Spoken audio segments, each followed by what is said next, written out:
या बाइबल क्विज्र विशेष कार्यक्रम में आपन प्रत्येक को स्वागत करे और शुभेच्छा ज्ञापन करे। आम मैंने प्रश्न उत्तर द्वारा बाइबल ज्ञान पाऊछु, अनेक विषय शिक्षा लाभ करूछु। आपण मैंने अंशी होती धन्यवाद जनाए।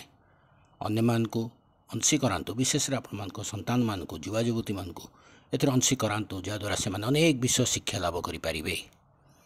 गत काली जो प्रश्नटी पचरा जाइतिला ता थिला महली और मूसी केउ वंशर लोक थिले।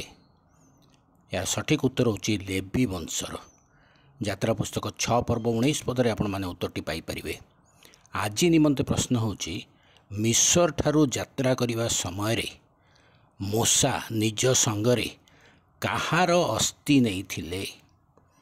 मिस्र ठारू यात्रा करिवा समय रे मूसा निज संगरे कहार अस्थि नहीं थिले। आपण मानकर उत्तरटी आम मानकर ये वीडियो कमेंट बॉक्स जाई आम मान को जणातु। अन्य मान को मध्य उत्साहित करंतु जेपरि से माने आम मान को उत्तरटी जणेबे। विशेष रे सान सान पिला माने उत्तर देवा द्वारा से मान उत्साह वृद्धि पाइबो। धन्यवाद।